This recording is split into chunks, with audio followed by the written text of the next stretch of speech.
Okay, so now we're going to do HM Test 3. We're going to go over Lesson 1, Pharmacology and Toxicology. So the first thing we're going to go over is the common terms related to pharmacology. I'm not going to be going over all of the terms in here because some of them are like obvious. I'm only going to be going over the stuff that you might not know in this video, and if you want to do a more extensive review, then there's a Quizlet in the description below.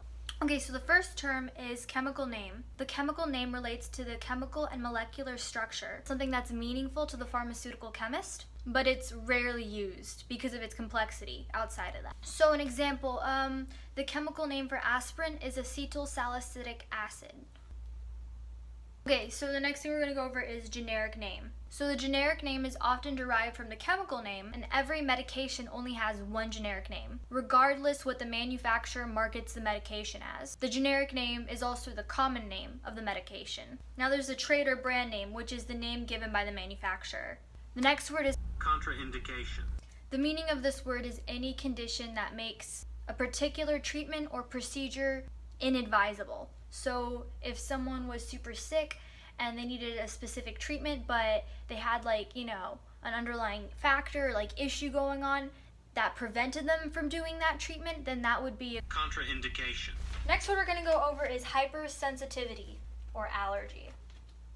So this is abnormal sensitivity, a condition in which there is exaggerated response by the body to the stimulus of foreign agents. So an example is peanut butter. A lot of people are allergic to peanut butter. That is a hypersensitivity that they have. Maximum dose. So y'all know the overdose? Well, maximum dose is right below that.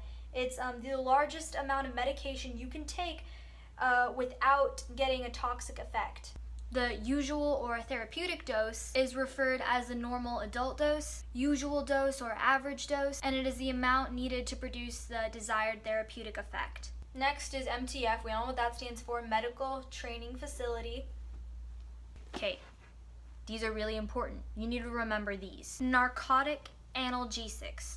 Now these are medications that relieve pain without producing unconsciousness or impairing mental capacities. Now the book gives two examples of this. There's opiates and there's opioids.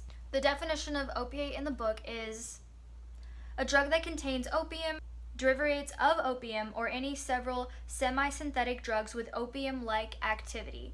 Most of these are considered safe for short-term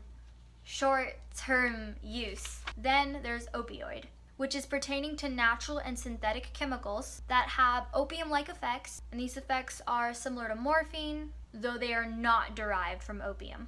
And opioids affect multiple organ systems, including respiratory and cardiovascular systems. This can cause a variety of adverse effects.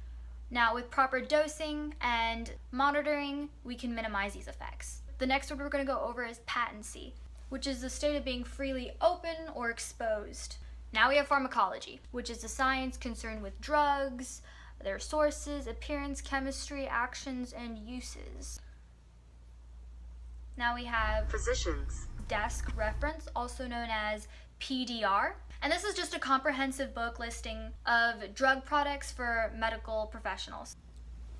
Now the physician's desk reference is published annually, and it is divided into 5 sections. The first section is the pink section. This is a comprehensive alphabetic listing of brand name products and a list of manufacturers with their product. Next is the blue section, which is a therapeutic index. And we have the yellow section, which is a drug, chemical, and a pharmacological index to drugs. The white section is a list of the major products and manufacturers with information on composition, action, uses, administration, dosage, precautions, contraindications, and supply of each drug. The final section contains full-size color photographs to aid in medical identification. Toxicology is a study of poisons, their action, their detection, and the treatment of the conditions produced by them. Next thing we're going to go over is hospital formularity, which is produced locally by each medical training facility and lists all medications in a particular hospital's pharmacy.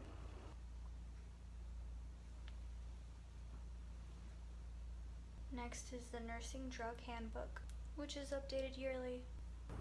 Hi guys, so now I'm in the closet.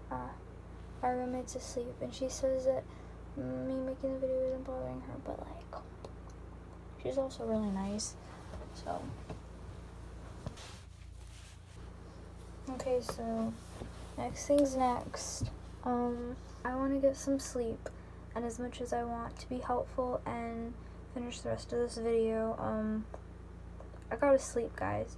So make sure that you guys learn the classification of drugs, and this is on page 13 and 14, and then on top of that, it goes into even more detail on the classification of these drugs, like their action, their side effects, how you administer them, and their generic and trade names. And that will be on page 15 to 22 for all that. So make sure you memorize those. And those will be in the Quizlets too. I also made a separate Quizlet for the abbreviations related to documentation, and those will be in the link below. So yeah, I hope that this helps. Good night, guys, or well, I don't know what time it is for you, but I'm gonna go to sleep now. Peace.